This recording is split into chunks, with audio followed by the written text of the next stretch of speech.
And I call the member for Goldstein. Thank you, Speaker. Today is a historic day. It is a day that this parliament has given a choice to end centuries of marginalisation of some Australians and make them full citizens for the first time. It is a day when we can choose to reaffirm the voluntary bond of marriage for the 21st century and encourage the commitment it provides to take individuals to form families as the foundation for community and nationhood. It is the day in this place that my party properly returns to its traditions and allows a free vote on a matter of conscience. I will be supporting this bill, and I do so wholly acknowledging the bill is not my first preference. My preference is and has and always will be a bill that could only be delivered when those opposed recognise the public sentiment shifted against them over a decade ago, and that those who advocated change respected that some people's views would never change, and both were accommodated in law. As the former Prime Minister John Howard reminded me of my words from May 2014, that the primacy of the human right of worship should not be simply dismissed in pursuit of advancing the civil right to non-discrimination. And I still agree with that statement. It is one of the critical reasons the postal survey was not my first preference. Some took a stop-change-at-all-costs approach, and the full costs now come with it. That was their choice, not those seeking change, and not mine. My conscience is clear. The bill is a compromise on the political situation before us. My hope is that my party will reflect on this debate and learn from it. In an effort by some that this parliament not confront this issue, they have been prepared to discard numerous principles: parliamentary supremacy, representative democracy, our party's tradition of a free vote, fiscal prudence and free speech. I take great pride in being able to say at every single occasion I stood up and defended our institutions, traditions and freedoms ahead of the politics of the day. My focus has and always will be how we take our country forward together. Now, Speaker, some of us are Liberals, real Liberals, living Menzies' address to his 1965 Federal Council, that we are not the party of the past, not the Conservative Party dying hard on the last barricade, but one with a lively mind and a forward-looking heart.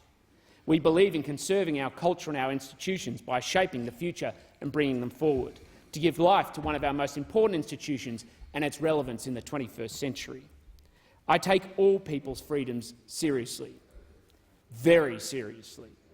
A free society does not seek to homogenise belief or conscience, but instead affirms individuality and diversity and fosters tolerance and mutual respect. The choice that has always faced our country is whether we are a social democracy or a liberal democracy. Social democracies empower government and legislate permissible conduct. In a liberal democracy, we remove barriers to freedom, just like the bill before us today. We are expanding the freedom to marry. The unlimited freedom of conscience is the freedom to hold and form opinions, religious or otherwise, and that is not inhibited by this bill. Freedom of speech is the freedom to express and communicate ideas and your conscience, and that is not inhibited by this bill. And as all members know, I will always stand up against laws that make it unlawful to offend when they arise. Religious freedom is the freedom to manifest your conscience. A person's faith does not end at the church door, any more than sexual orientation ends at the bedroom door. They inform the fullness of a life, our character and our choices. Free speech and religious freedom have always been tempered by law to respect the rights and freedoms of others. They are not an unlimited licence. If you care about everyone's freedom, not just your own, the objective should be to enlarge the space for these freedoms, and I always will and do. The bill before us today is the answer to a simple question. Should the law be changed to allow same-sex couples to marry?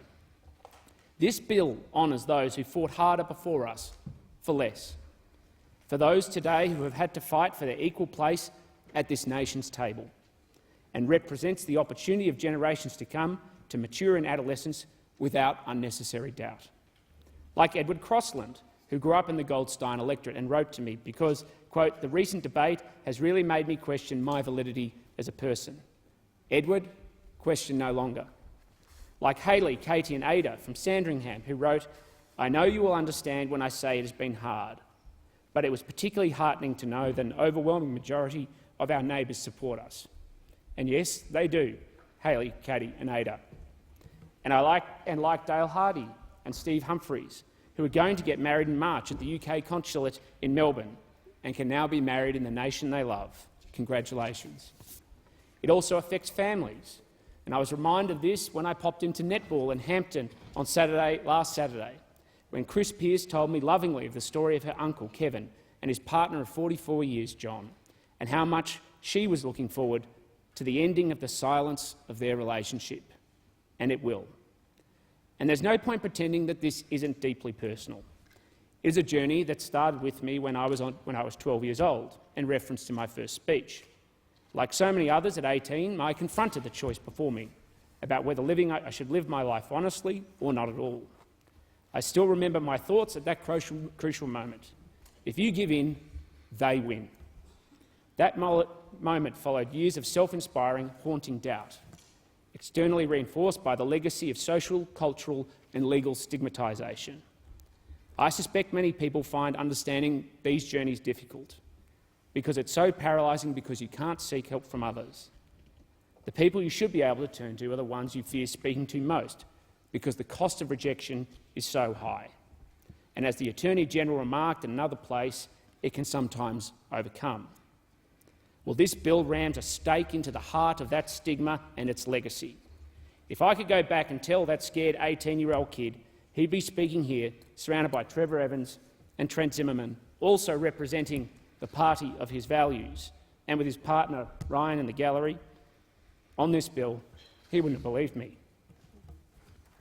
Ryan, I still remember the day all those years ago when we rose before the sun, to watch a new day on One Tree Hill on Hamilton Island, and I gave you the ring on our left hand and said, quote, "I don't know what this ring represents or means, but will you take it as a sign of my commitment?" Thankfully, the answer was yes. I also remember the bittersweetness of the days that followed. Anyone who has been engaged will know that moment in life, the joy amplified by the mutual celebration of others. Our friends were happy with it for us and with us, as were our friends. Always with an eye to the future, the member for Kooyong and his wife Amy sent flowers. But when we told others, many simply didn't know how to react. Many SMS went unresponded. In conversation, some people politely changed the topic or fell silent entirely. For a while, Ryan kept pushing for an engagement party. The truth was I kept delaying it, perhaps wrongly, because the strong message I took from so many people's silence was that no one would come. On informing one person of our news, they responded, "Why bother?"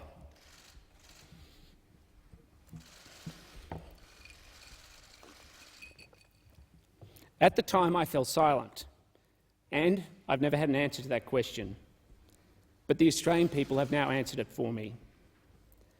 Our society doesn't have a tradition that communicates the seriousness and commitment of a relationship except marriage.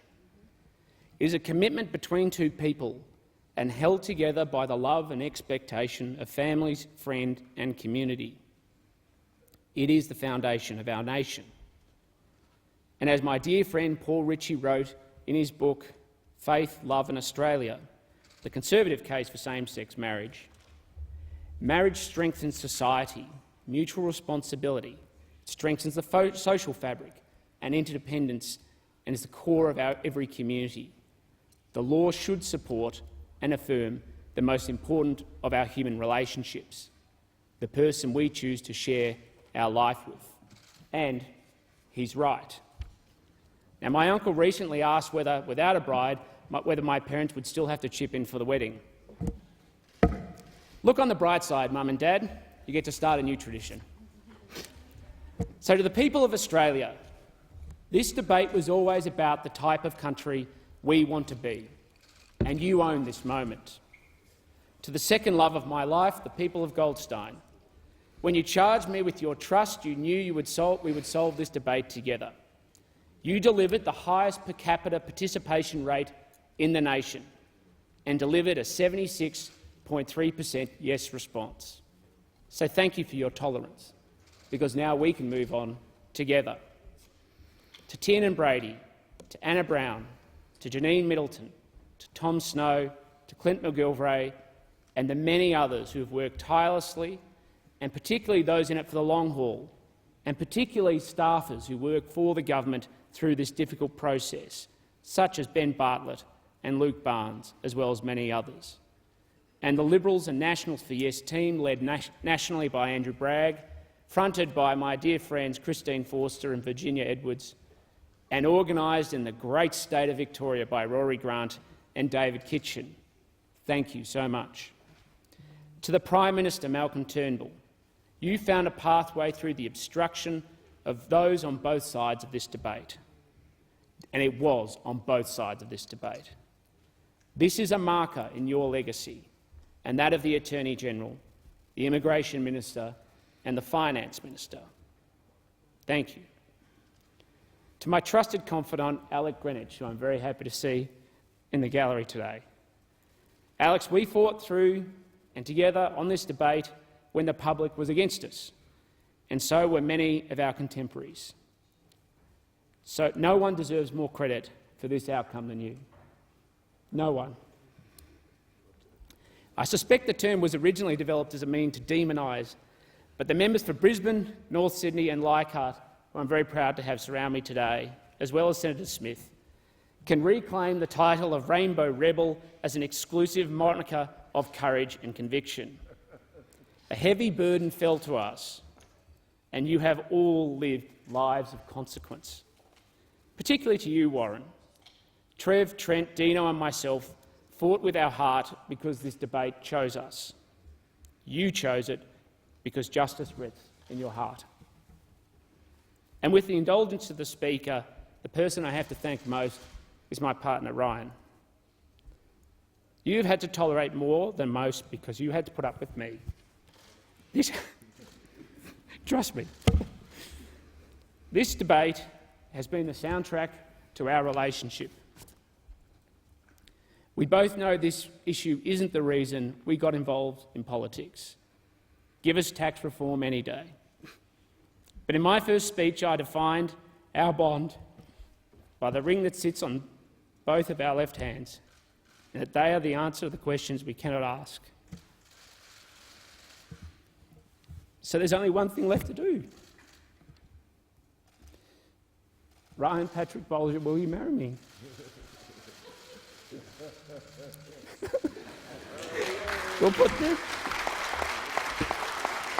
We'll chuck that in the memoirs and Hansard. Should let Hansard note to record that that was a yes, a resounding yes. Congratulations. Thank you, Speaker. Well done, mate. I thank the member for Goldstein.